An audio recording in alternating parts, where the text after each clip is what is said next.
Hello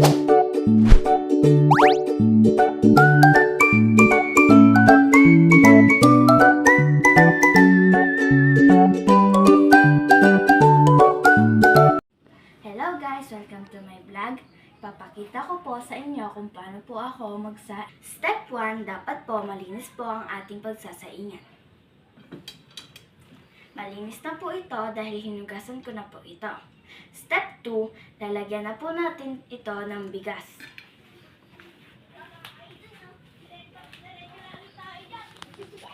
Ito po ang lalagyanan ng aming bigas.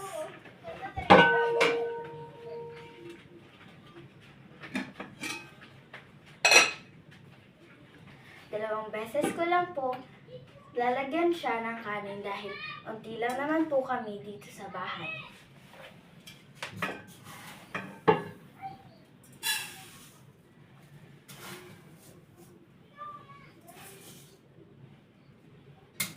Pagkatapos po, isasarado na po natin ito.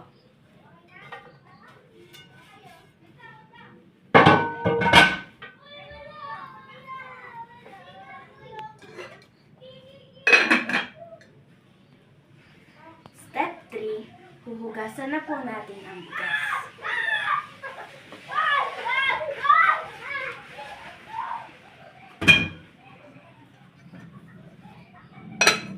Dalawang beses ko po siya huhugasan upang malinis po ang ating bigas.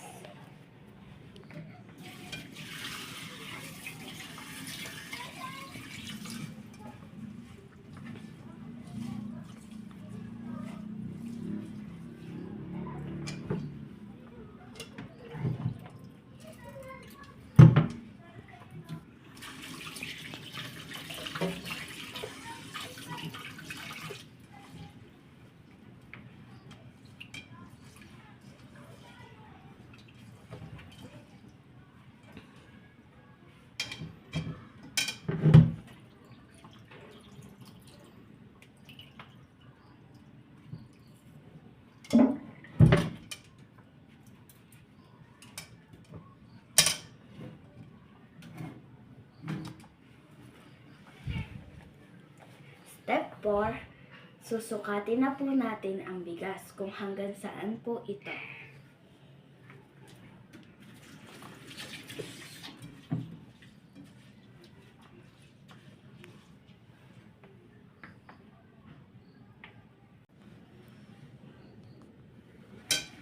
Step 5, lalagyan na po natin siya ng tubig. Hanggang dito po ang nasukat ko pong bigas. So hanggang dito din po natin lalagyan ng tubig.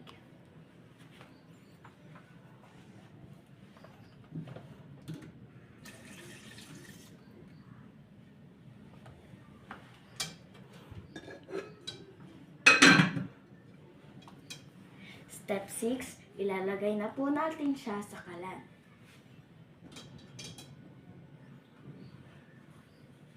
Ilalagay na po natin siya sa kalan.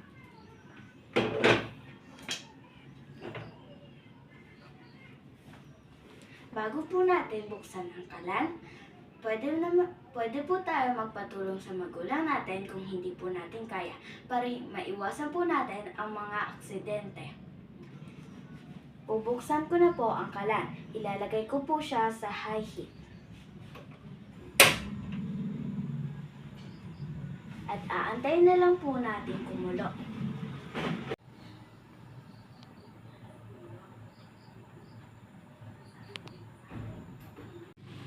Ngayon po, ilalagay na po natin siya sa medium heat.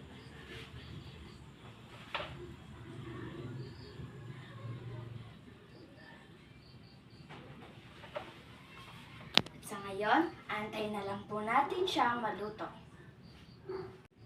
So ngayon po, papatayin na po natin ang kalan.